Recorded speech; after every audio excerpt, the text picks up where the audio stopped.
नागपुर में पूर्व मंत्री रंजीत बाबू देशमुख के 80वें जन्मदिन के अवसर पर आयोजित ग्राम विकास पुरस्कार 2026 समारोह में मुख्यमंत्री देवेंद्र फडणवीस ने ग्रामीण विकास, शिक्षा, स्वास्थ्य और महिला सुरक्षा के क्षेत्र में उत्कृष्ट कार्य करने वाले ग्राम पंचायतों और संस्थाओं को सम्मानित किया है। नागपुर में आरडी फाउंडेशन की ओर से आयोजित ग्राम विकास पुरस्कार 2026 समारोह में मुख्यमंत्री देवेंद्र फडणवीस ने विभिन्न क्षेत्रों में उल्लेखनीय कार्य करने वाली ग्राम पंचायतों और संस्थाओं को सम्मानित किया। लोक सहभागिता के लिए उमरी ग्राम पंचायत, महिला सुरक्षा और शराबबंदी के लिए वर्ली ग्राम पंचायत, पर्यावरण और कचरा प्रबंधन के लिए तिरोडी ग्राम पंचायत तथा जल संवर्धन के लिए खुर्सापार ग्राम पंचायत को पुरस्कार प्रदान किए गए। इसके अलावा शिक्षा क्षेत्र में चनकापुर की आदर्शशाला, स्वास्थ्य क्षेत्र में विष्णुर प्राथमिक स्वास्थ्य केंद्र और आदर्श ग्राम पंचायत के रूप में धानला ग्राम पंचायत को सम्मानित किया गया।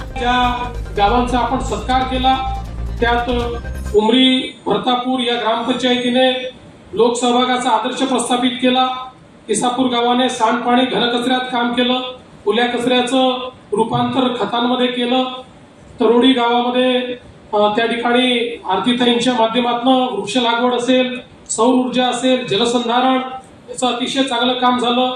विरली गावामध्ये त्या ठिकाणी एकही गुन्हा 3 वर्षात घडला नाही, त्यामुळे एक सलोख्याचं वातावरण त्या ठिकाणी तयार झालं।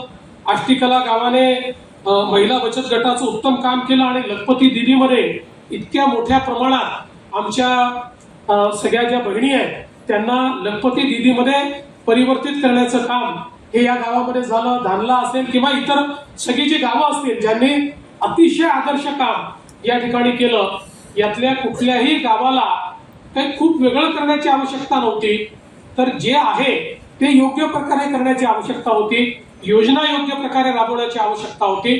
आणि काही ठिकाणी अर्थातच सीएसआरच्या माध्यमातून देखील मगाशी आपण जेएसडब्ल्यूचाही सत्कार केला, तर अशा प्रकारचे जे सीएसआर डोनर्स आहेत त्यांचीही थोडीशी मदत घेऊन आणि गावं ती उत्तम होत आहेत हे बघून मला अतिशय आनंद झाला। आता आपल्याला कल्पना आहे की केंद्र सरकारने जी रामजी सारखी योजना सुरू केली आहे। जी रामजी योजनेमध्ये जलसंधारणावर खूप मोठ्या प्रमाणात त्या ठिकाणी एक प्रकारे भर देण्यात आलेला आहे। या ठिकाणी गिरीश भाऊ आहेत, मागच्या काळामध्ये वनराई बंधारे असतील किंवा आताच्या काळामध्ये जलतारा स्ट्रक्चर्स असतील, हे स्ट्रक्चर्स असे आहेत की जे अक्षरशः जो पूर्णपणे ड्राय झोन आहे या ड्राय झोनला देखील त्या ठिकाणी पाणीयुक्त जलयुक्त करण्याचं काम या स्ट्रक्चरच्या माध्यमातून आपण करू शकतो। आज सर्वाधिक आवश्यकता ही आहे की पडणारा जो पावसाचा थेंब आहे हा जमिनीमध्ये गेला पाहिजे। त्या दृष्टीनं आपण जर सायंटिफिक पद्धतीनं विविध प्रकारचे स्ट्रक्चर तयार केले तर कुठल्याच गावामध्ये त्या ठिकाणी दुष्काळ होऊ शकत नाही। आपण बघितलं जलयुक्त शिवारनंतर ज्या ठिकाणी एक पीक होत होतं, खरीपाच्या पिकाची गावं ही रबीवरही गेली आणि उन्हाळी पिकावरही गेली, अशा पद्धतीनं 3-3 पिकं ही गावं घ्यायला लागली आहेत। म्हणून मला असं वाटतं की आज आपल्याही जिल्ह्यामध्ये आपण नागपूर जिल्ह्याचा विचार केला तर काही भागामध्ये आपल्याकडे डार्क झोन तयार झालाय, त्या ठिकाणी आपण पुनर्भरणाची कामं कशी करू शकू। आज जवळपास जी रामजी मध्ये जिथे डार्क झोन आहे तिथे 65% पैसा आपल्याला जलसंधारणावर खर्च करता येतो।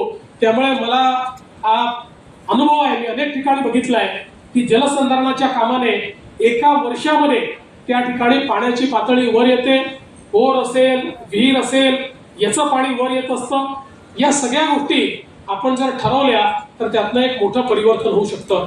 मागच्या काळामध्ये आपण सातनवरीला त्या ठिकाणी देशातलं पहिलं डिजिटल गाव किंवा ज्याला स्मार्ट विलेज म्हणतो ते आपण तयार केलं। इंटरनेट ऑफ थिंग्सच्या माध्यमातून त्या ठिकाणी वेदर ॲडवायझरी असेल, क्रॉप ॲडवायझरी असेल, त्या ठिकाणी जी काही सिंचनाची व्यवस्था आपण उभी केली ती एक ऑटोमेशन असेल, अशा सगळ्या गोष्टी आपण त्या ठिकाणी केलेल्या आहेत।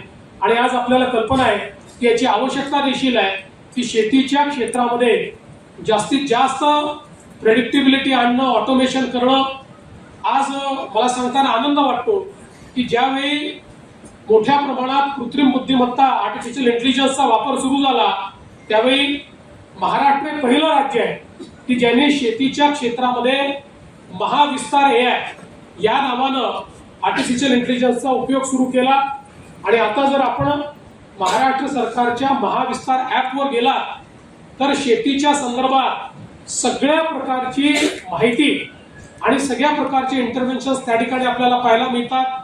त्या ठिकाणी जो काही पिकांच्या संदर्भातला सल्ला आहे, क्रॉप ॲडवायझरी आहे, पेस्ट कंट्रोल आहे, त्या ठिकाणी आपण ही देखील व्यवस्था केली आहे की आता त्याच्यावरनं नुसता एक फोटो जरी काढला तरी देखील त्या स्टेजला जे काही पीक आहे त्या पिकावर कुठल्या प्रकारचा त्या ठिकाणी पेस्ट येऊ शकतो, कुठल्या प्रकारचं कीड त्या ठिकाणी येऊ शकते, त्या कीड नियंत्रणाकरता नेमकं काय केलं पाहिजे, आर्टिफिशियल इंटेलिजन्सचा उपयोग करून त्या क्षणी त्या शेतकऱ्याला आपण ती माहिती देतो. ही माहिती मराठी, हिंदी, इंग्रजी एवढंच नाही तर आदिवासी भिली भाषेत येईल आणि पुढच्या काळात महाराष्ट्रात बोलल्या जाणाऱ्या सगळ्या बोली भाषांमध्ये देखील ही सगळी माहिती आपण देणार आहोत. ज्याला टाईप करता येत नाही त्याने नुसतं त्या ठिकाणी प्रश्न विचारला तरी त्याच्या प्रश्नाची उत्तरं त्या ठिकाणी मिळतात.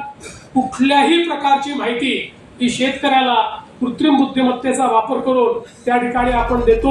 समारोह में मंत्री चंद्रशेखर बावनकुले, जयकुमार गोरे, आशीष देशमुख सहित कई गणमान्य अतिथि उपस्थित रहे. पुरस्कार प्राप्त ग्राम पंचायतों और संस्थाओं ने अपने कार्यों से ग्रामीण विकास का नया मॉड्यूल प्रस्तुत किया है, जिससे अन्य गांवों को भी प्रेरणा मिलेगी.